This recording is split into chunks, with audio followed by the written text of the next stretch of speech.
Welcome to Injections 101, SQL and Beyond. The objectives of this course are to help you understand SQL injection as a pattern of attack, show SQL injection as a special case of an overall pattern of injection attacks, explain how that pattern applies to shell injection, LDAP, XML, JSON, HTML, and other languages and domains. And lastly, to provide some strategies for preventing and fixing injections when testing them in your application. The primary intended audiences for this course are architects, developers, and testers who are either unfamiliar or only somewhat familiar with SQL injections and other injection attacks. Development managers and others in positions to set defect resolution priorities and make implementation solution decisions will also benefit from this material. First, we will illustrate what SQL injection is, why it's bad, and how it's accomplished. We will then discuss both effective and ineffective ways to approach the problem of SQL injection. And finally, we will examine some of the other types of injections and show how they follow the same pattern. What could we do if we were a malicious attacker with direct access to the SQL server that exists behind somebody's application? This might be a web application, a traditional client-server application, or even a desktop application using something as simple as SQLite. In all these cases, if an attacker gained direct access to the SQL server running behind that application, they could bypass authentication and authorization to steal information out of that database, insert bogus records, or alternatively, destroy the entire database. Using features of the database, they may also bootstrap to things that are even more powerful, like using shell commands present in Microsoft SQL Server and the Oracle database to achieve privilege elevation. If the database is a backend for a website, they might be able to deface the website by altering the content that lives in the database. They may also use both the database and the application it represents to distribute malicious files and other exploits to the end users.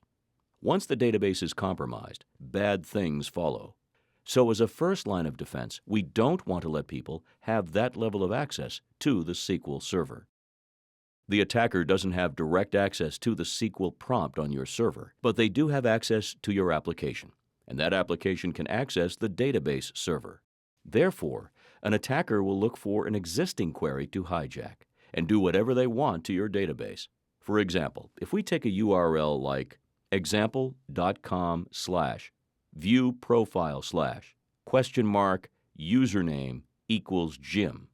We will see that underneath the hood of the code, it takes the value Jim from the username portion of the query and substitutes that into a SQL string like select all from users where username equals Jim.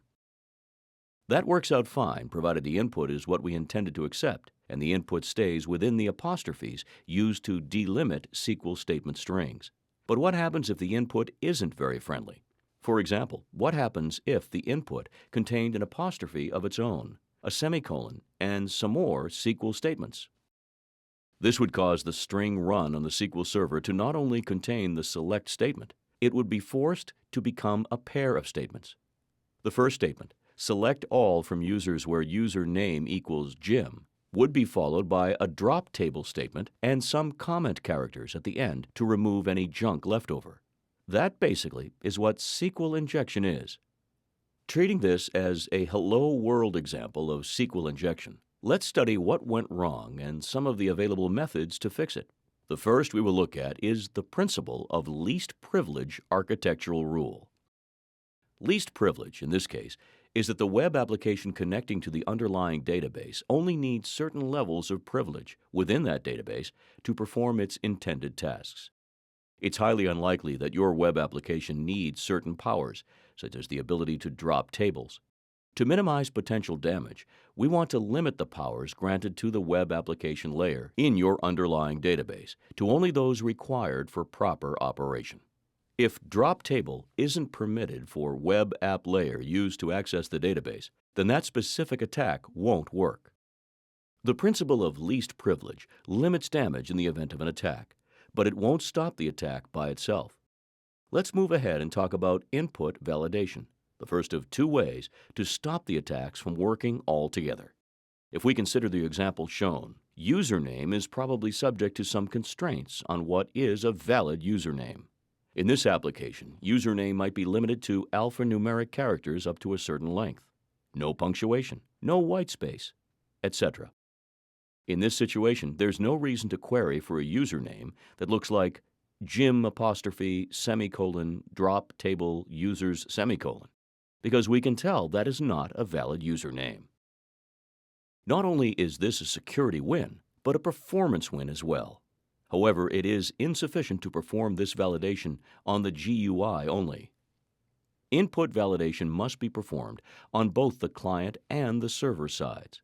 Client-side validations can be bypassed by preventing the scripts from executing or with the help of a proxy, hence the importance of server-side validation.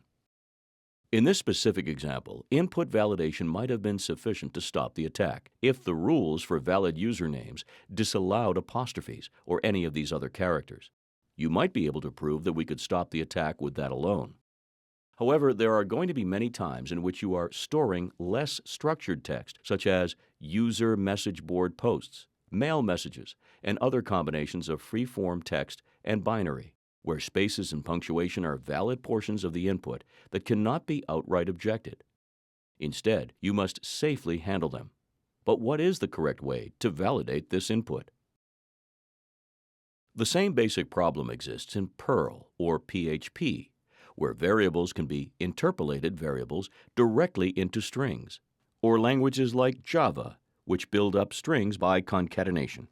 You risk a SQL injection if the attacker's input contains the trick shown in the previous slides.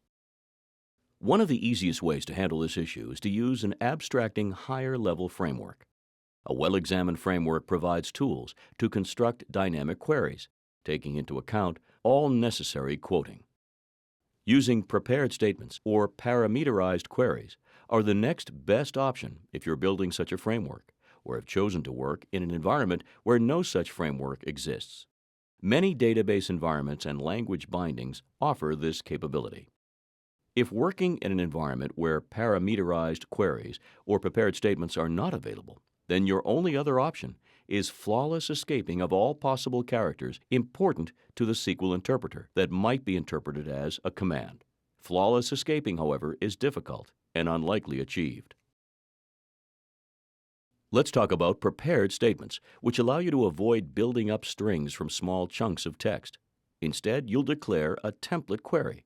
In the example, you can see that the template contains a question mark. This serves as a placeholder for where the input value will ultimately go. If your programming environment offers prepared statements, an API allowing you to prepare them will be present to return an object or handle to a prepared version of this statement. You can liken this to compiling SQL code. You will then have a different API or method on the given object that allows exception of the prepared query, and you provide the arguments that go in place of the question mark placeholders that appeared in the original string. It's now unambiguous, so you don't have to worry about the quoting issues, and escaping is the responsibility of the prepared statement framework.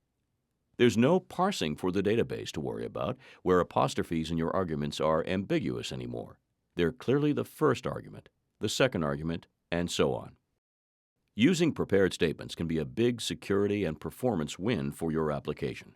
For example, preparing a statement once outside of a loop, then executing it in the loop by calling it with different arguments is much faster than calling the same SQL execute API over and over again with a textual representation of that query.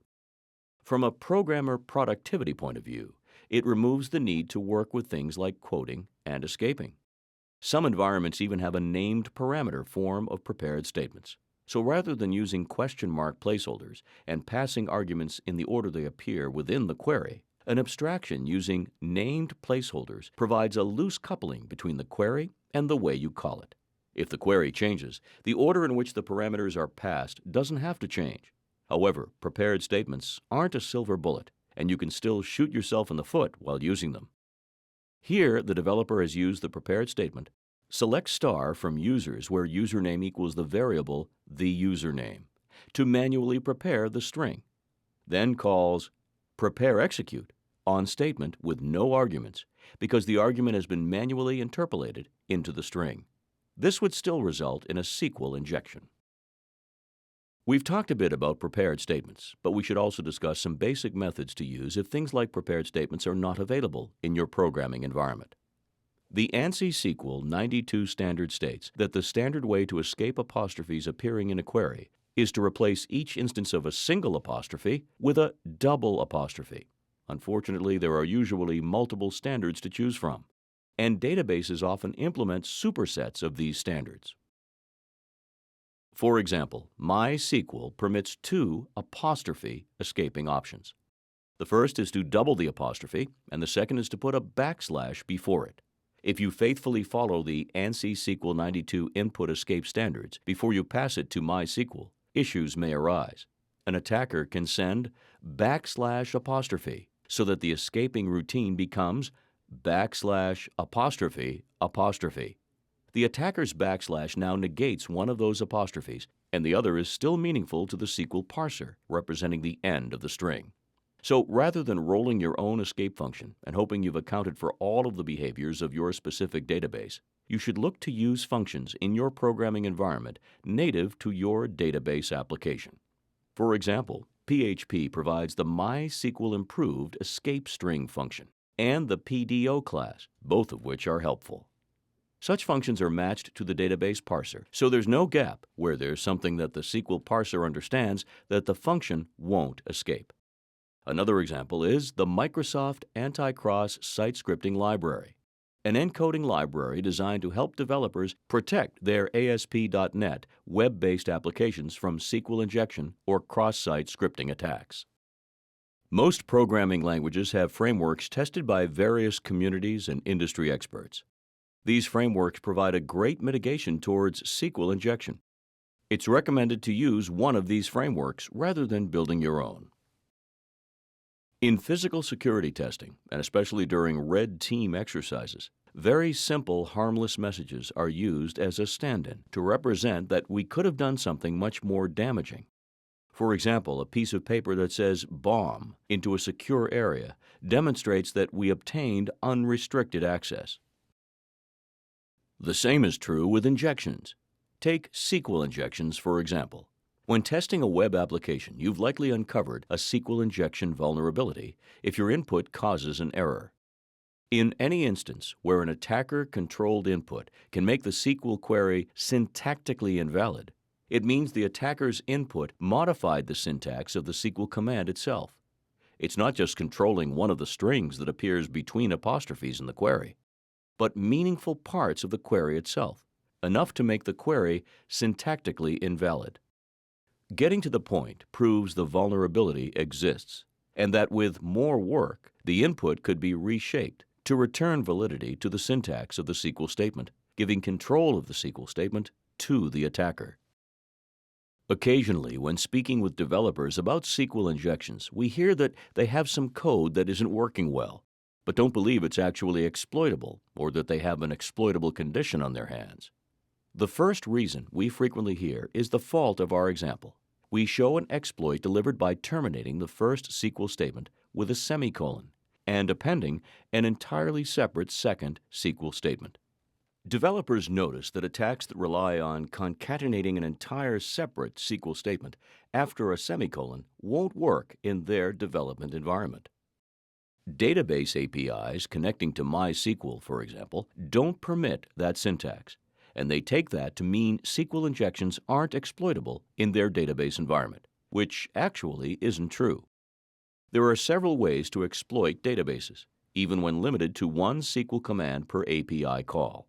For example, there are subselects, left joins and unions, calls to stored procedures, and other ways to allow an attacker to run arbitrary SQL against your database server without resorting to the semicolon and an entirely separate statement.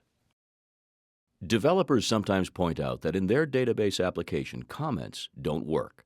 So when calling into the SQL execution APIs of their programming environment with comment characters, they generate errors. Unfortunately, since that's also shown in examples, people conclude that they are non-exploitable. The answer here is similar to the answer in the previous slide. There are exploit techniques that don't involve commenting out the remainder of the string. Don't confuse one specific sample exploit with SQL injection as a whole. There are exploit techniques that will work if you have SQL injection vulnerability, whether or not commenting works in your APIs. This slide discusses another potential pitfall. There is an existing code base with pervasive SQL injection problems, and developers start looking for ways to quickly fix all of the SQL injections in one central location. So sometimes they'll propose adding a filter rejecting all inputs that contain apostrophes. There are occasions in which even this wouldn't solve the problem. Recall that in SQL, numbers aren't quoted with apostrophes when they appear in a SQL query. Web applications commonly take numeric arguments, such as IDs or record numbers, as a query parameter.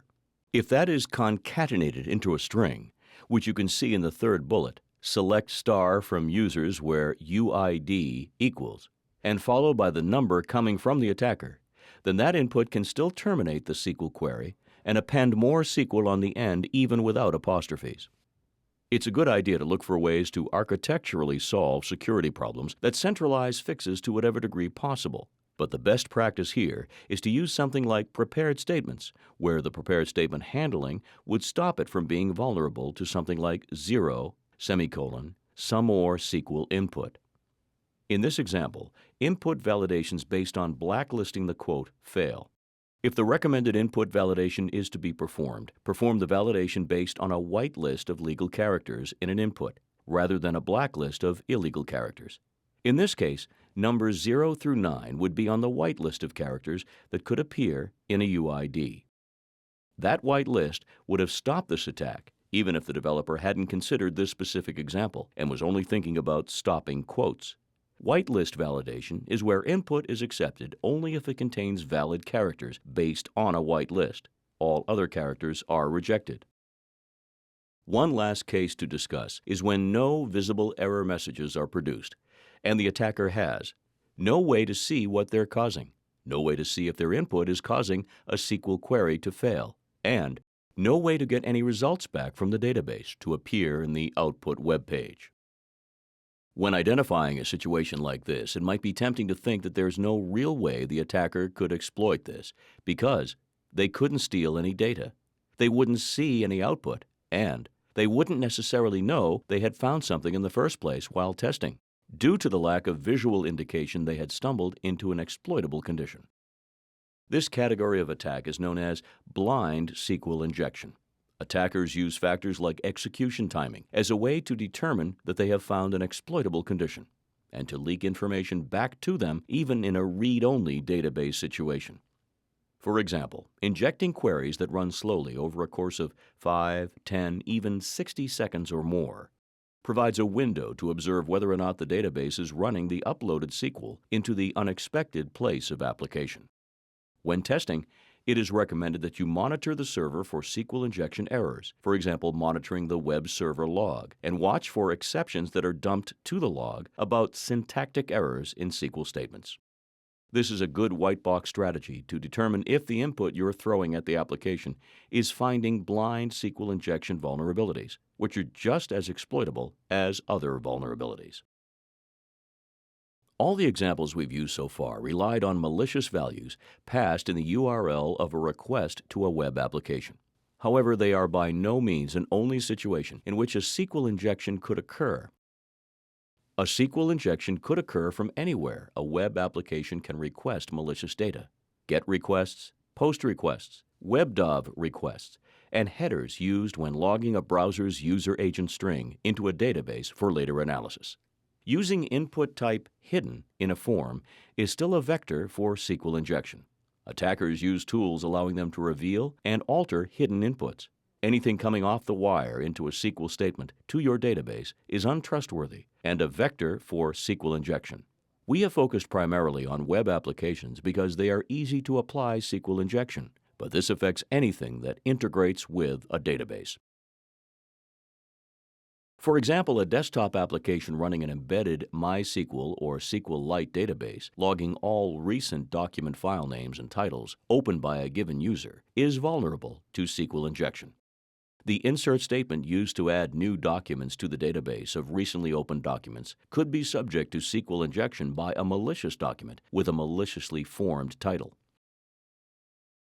SequelMap is an open-source penetration testing tool that automates the process of detecting and exploiting SQL injection flaws into database servers. According to the SequelMap.org website, it comes with a powerful detection engine, many niche features for the ultimate penetration tester, and a broad range of switches lasting from database fingerprinting over data fetching from the database to accessing the underlying file system and executing commands on the operating system via out-of-band connections.